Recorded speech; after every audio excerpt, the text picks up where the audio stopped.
Effective prototyping, effect, change, is the result of an action or cause. The goal of prototyping is to cause effect that will change your business in a positive way, to experiment and to push the boundaries on what is considered possible, to generate business outcome that achieves our business goals, and to do so within the constraints amount of time.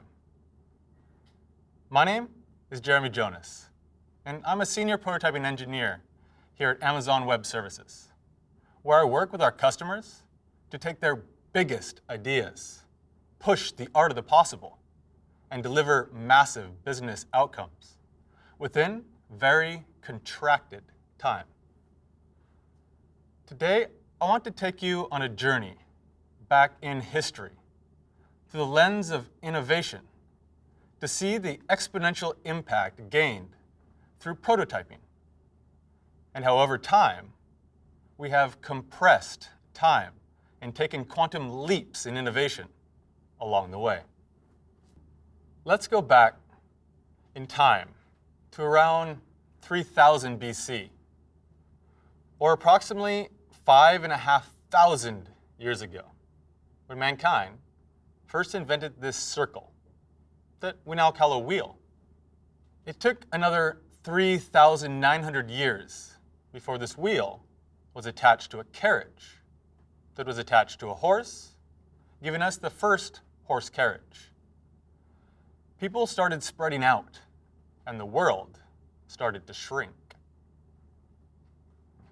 Only 503 years after that, the Wright brothers took a leap of faith and flew the first manned aircraft. In just 73 years after that, we took to the skies. Mankind's first astronauts launched into space. The fact that mankind was able to go beyond our planet is unbelievable. But it is equally as unbelievable that it only took 73 years to grow from the first aircraft by the Wright brothers to a space shuttle. Time is shrinking. Change is happening faster and faster. Huge leaps in technology are occurring, and innovation is a driving force, compounding on itself to drive more innovation. 21 years after launching the space shuttle, we set our eyes on exploring other planets and landed the NASA Pathfinder robot on Mars. And on February 2018, SpaceX's founder, Elon Musk, launched the risky new Falcon Heavy with, and I quote, "silliest thing we can imagine," to test out his new rocket. Why not, right? If his new rocket can send his personal convertible with Starman at the wheel safely, then it's one really good prototype. And all this history serves to demonstrate that this evolution did not come overnight, and the time between these quantum leaps in innovation have been occurring over shorter and shorter distances. In essence, time is contracting. If we were to take a closer look at these innovations, we would also learn that history is not all about success. Failure plays as much, if not a bigger part, of our history. While we don't have video footage of mankind's first attempt to build the first wheel, we have stock black and white footage of the first test flights, a lot of crashes, a lot of failures. Once we accept failure, we accept things blowing up, going wrong, and we understand that experimentation is necessary for innovation. As we continue, I want you to keep thinking about this. What can you build in a day, a week, a month? And that's exactly what I want to discuss with you in this session. How prototyping can help you increase your pace of innovation, contract time, and improve your competitive edge. Everyone has different ideas of what prototyping is. Before we get deeper, let's make sure that we're talking about the same thing. So what is prototyping? If you take your standard project and you were to map out the scope of that project and the time on a graph, a demo will generally take a couple of hours to build, and its purpose is to demonstrate a specific function or capability. It's generally very specific to that function or service, has absolutely no context, and was very technology-driven, does not really showcase any full extent of the capabilities of that technology. Take EC2. It has auto-scaling capabilities. Demoing that is creating an auto-scaling group. Configure some random AMI, increase whatever threshold, and voila. You now have more EC2 being spun up. Cool demo. Serves no real purpose. Your demo then moves into a proof of concept.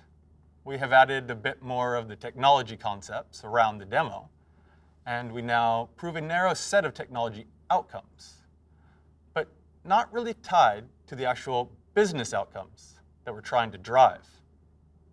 My EC2 demo, it evolves. Now I've placed a load balancer in front of it, and my AMI it serves a web app. And I can now see real requests getting managed by the auto-scaling fleet of EC2. I've proven that I can run a web tier comfortably for my business's web application needs. But not much context still exists, because my e-commerce website requires much more to demonstrate real value to the business. The prototype now is different. What was done in hours will now depend on the scope, take a couple more days or a couple of weeks. When we look at the business outcome we're trying to drive, which brings us the context in which we want to apply technology. And we measure the success of the prototype in respect to the business outcomes that we are trying to drive. In our e-commerce example, our prototype now becomes demonstrating that during a holiday period, our business can withstand the influx of adding requests whilst maintaining a low operating cost. The prototype can't implement the whole business case, but it demonstrates a clear, constrained user story within the business context. Generally, once the prototype has demonstrated the business capabilities to the different stakeholders, the prototype evolves to be placed into a pilot environment to test out the concepts with a limited set of customers and users. The prototype itself is not production ready. Therefore, the prototype has to be evolved to become production ready before piloting the production environments. The results from this pilot should include clear and actionable customer feedback in order to improve and implement the missing capabilities. This pilot allows the business to prepare for our last phase, production. This phase generally takes longer, much longer, months to years, where the whole business case, support, and full operational framework is implemented. We add security guardrails, auditing, monitoring, and the full set of all the features. The goal here is to be launching the product or service to the broader market and generate real business value through sustainable revenue generation and cost optimizations, depending on the context.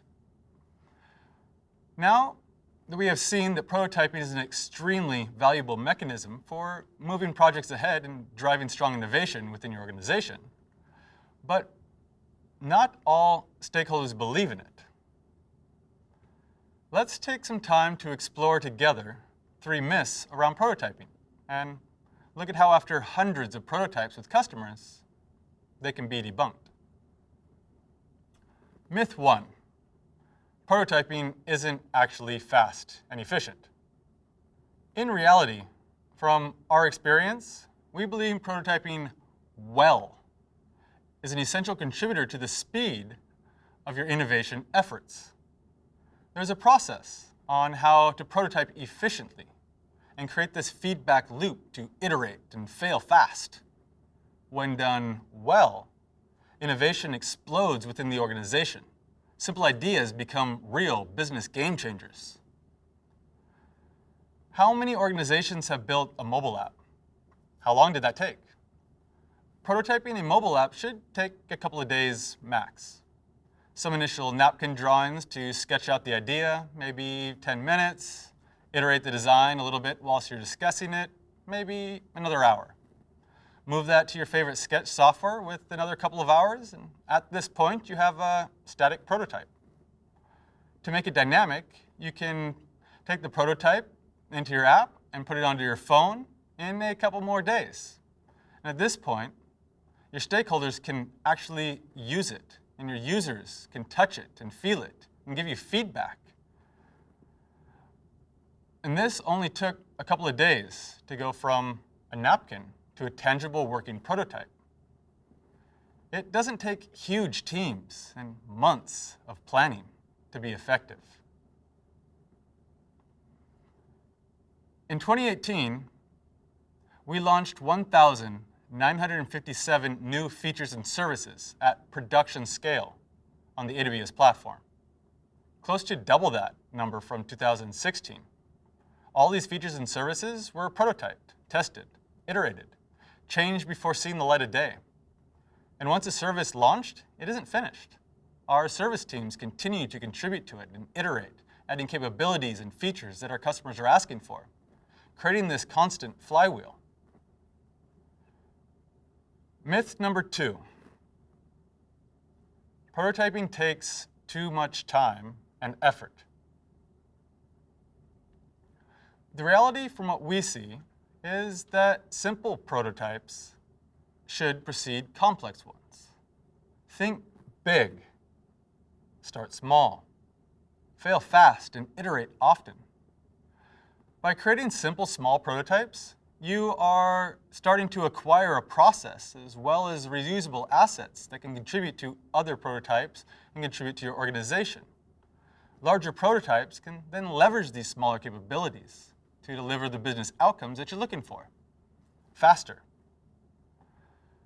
Think about this in a similar way to service decomposition and microservices. If you try to build the monolithic prototype, it'll take a lot of time and effort with delayed business value, compared to if you continually build micro prototypes with minimal time and minimal effort that provide much faster business outcomes. We already discussed speed, but why would a prototype require much effort? All it takes is a small team to agree on the storyboard, validate the architecture, mock it up, and code it.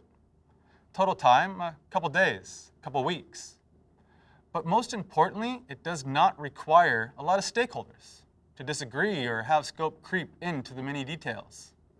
One business owner suffices to keep the business goals in check. 1 or 2 builders and you're good to go. With that, you can iterate on the business ideas, and those can come to revolutionize your whole operation. Myth number 3. There is no value in prototyping. This one still amazes me. So much of the world that we live in was prototyped before it became the everyday products and services that we use. Prototyping creates better products with lower cost and increases efficiency. How many iPhone prototypes do you think that Apple created before launching their first iPhone in 2009? I remember hearing the story of how the Palm PDA was created. Jeff Hawkins, the creator of the Palm, would walk around with a block of wood and his PC to test out the concept of taking notes and making appointments. He would say, "I walked around answering phone calls with this block of wood. And of course, it didn't do anything. I did it to see if it worked. I decided it worked pretty well. He didn't write a PowerPoint presentation and show it to hundreds of stakeholders, refine the requirements for days and weeks or years. He crafted a block of wood and would walk around prototyping the effect of what if that product existed, would I use it? You can't think of these type of things. The object needs to be in your hand. You need to touch it and feel it. Same applies for cloud applications, apps and machine learning capabilities. And the prototype demonstrates the art of the possible, and your business ideas become the reality on which you can iterate. Do you believe that the best possible idea is the one idea selected after meetings and discussions? Or do you believe that an idea is so good that it can't be improved upon? Or do your internal stakeholders completely agree on what to build and how it will function? No? Then prototyping is likely a good option for you and your organization. But the question is how? For the interest of time, I won't dive too deeply into all the prototyping methods and models, but we'll give you the high-level advantages and disadvantages of some of these methods to show you the process that we've developed within our prototyping teams to build prototypes with customers like yourselves. First, we have the waterfall model. I know. I can feel all the developers cringing, wishing that that dark age of planning never took place. But the advantages of the waterfall are that it's simple and it's easy to understand and use. That simplicity makes it easy to manage due to the rigidity of the model. However, it's difficult to roll back, and software is often produced late. It has a high amount of risk because there's something that you have to wait for the whole end of the process to finish before you see it. And if you need to pivot, you have to go all the way back to the requirements. It's not a good model for complex projects and very poor for long-term and ongoing projects. So when would you use this model? You would use this model when you know everything about your project. But as we mentioned, prototyping is about working with the unknowns, accepting failure, pushing the boundaries. So for effective prototyping, this is not an approach that we really recommend. The next model that you can consider is a little more interesting. It's the systems development model. It is similar, but comes with a few advantages. The advantages of this model are that end users are actively involved. Errors are detected early, and user feedback leads to better outcomes. Missing functionality can be identified really easily, and confusing or difficult functions can be identified and iterated on early. The disadvantages are that you can lose a lot of cycles during implementation and repairing. It may actually increase your overall complexity of the system and expand beyond the original scope. So it is a good model when there are lots of user interaction. But like most of you, our favorite is the Agile model. It's great for rapid, frequent delivery of useful software. Interactions are emphasized. Good for face-to-face conversations and close cooperation between corporation and between the business and the developers. And it supports late requirements. However, there are some disadvantages. It is difficult to assess the effort of requireds at the very start of the cycle, which is fine for us, since we generally don't know all the requirements up front anyways. It can also lack some of the necessary documentation and guardrails, and that can cause the project to be taken off track. But we can address that as well. We like to use this because it allows us for really low-cost changes. And we can introduce new features easily along the way. We implement this using a 5-step model of qualification, scoping, execution, delivery, and finally handover. We qualify the business problem and the feasibility of it with our customer business stakeholders. We ask if what we're trying to do and achieve is smart, specific, measurable, achievable, relevant, and time-bound. If we do this, can we measure its success and business impact in a reasonable time frame? If we know that, then we scope out the prototype. We define a solution-based document, which clarifies the business objectives and the goals of the prototype and what we will demonstrate. The solution space is non-technical. It is our way of validating with the customer that we understand their business problem correctly and that we all agree on what good looks like. Once the solution space is agreed upon and the scope is defined, we set out to execute on these requirements, to which we use the Agile methodology of breaking down the build into sprint-sized bits and functionality that will then demonstrate our successes along the way and adapt as needed. To overcome the lack of documentation and definition that can take a project off track with the Agile model, we base everything that we do on the solution-based document, and we continually validate it against that document to make sure that what we're doing is driving the business outcomes defined. Finally, we deliver the prototype for the customer to be able to deploy it into their AWS accounts and start using it, as well as actually hand over all the different assets and the documentation. And we do all of this in a matter of weeks. We force ourselves to limit the build phase to a maximum of 6 weeks. Our average engagements are generally around 3 to 4 weeks of effort. We purposely limit the scoping of these engagements to focus on the business outcomes and reduce the marketing fluff around these prototypes. A user interface button is just a button. Making it blue or red will not change the world as long as when you press that button, it actually demonstrates scaling out your entire infrastructure to 1 million cores, assuming that is what you wanted to achieve. We prefer to co-develop with our customers rather than build the prototype for them.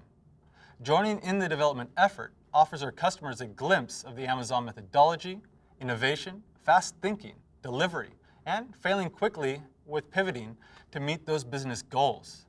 Also, our customers benefit from serious enablement via these engagements, which reassures them that as when they take on the prototype and bring it forth to production, when we build with customers, they gain the confidence and experience to move to production faster. Here are just some examples of great prototypes that we have created and built with customers. We help Genie Solutions to accelerate on their achievements with leveraging the Chime SDK to produce a workable mobile and desktop solution. And we demonstrated the possibility to maintain security and privacy of their patients, all of which was a key of speed to market. The National Basketball League, or NBL, turned to AWS prototyping and our partner ecosystem to help determine the art of the possible, a fan portal to record reactions, and a production booth tool for real-time curation. This enabled life-size LCD screens to recreate the crowds on the basketball court in real time and with real fan Q&A with direct players. Dutraban asked us to prototype a way to gather better and new insights from their fleet of trains with AWS IoT. We also worked with Violi, where we partnered with their teams to use machine learning to improve the maintenance of water filtration membranes. All these prototypes are just examples that we have converted into production applications, driving strong business value, all using the same model and in the same time frame. So before we wrap up, I would like to leave you with 3 asks around prototyping and innovation. The first ask is to dream big, be bold, and take risk. Smart risk, mind you, but take them. Partner with AWS. We're here to help. We are deeply passionate about innovation and love nothing more than to work with our customers on big challenges, driving huge impact and pushing the art of the possible. And we can help you take your next big idea and make it a reality. The second ask is to start small, but think big. Start with small, manageable projects where the cost of failure is low. Start flexing and training your prototyping muscles Start finding your rhythm. A win is a win. So start experimenting and improving your approach. The third, build fast. Don't think in terms of huge monolith prototypes that could span months and years. Contract time, de-risk and de-scope, and keep moving. Keep the momentum going, and embrace failure. It is a part of innovation, and it's how we learn. And keep iterating, improving what works. Iterate, iterate, iterate. And with that, I hope you benefited from that glimpse into how we think about prototyping and approach innovation for more effective prototyping that goes beyond just experimenting. Reach out to AWS so we can see how we can help you build in a day, a week, a month. To go deeper into the mechanisms and tooling we use for effective prototyping, check out my next session, Prototyping with Confidence, along with our other prototyping sessions that explore emerging technologies, effective tooling, and AI, ML, all through a prototyping lens, and go deeper with ML Ops and Graviton in our advanced technical sessions on prototyping. To gain more confidence and hands-on experience with AWS, access the digital training built by our AWS experts, attend our instructor-led classes by qualified AWS instructors, and learn how to design, deploy, and operate highly available, cost-effective, and secure applications on AWS.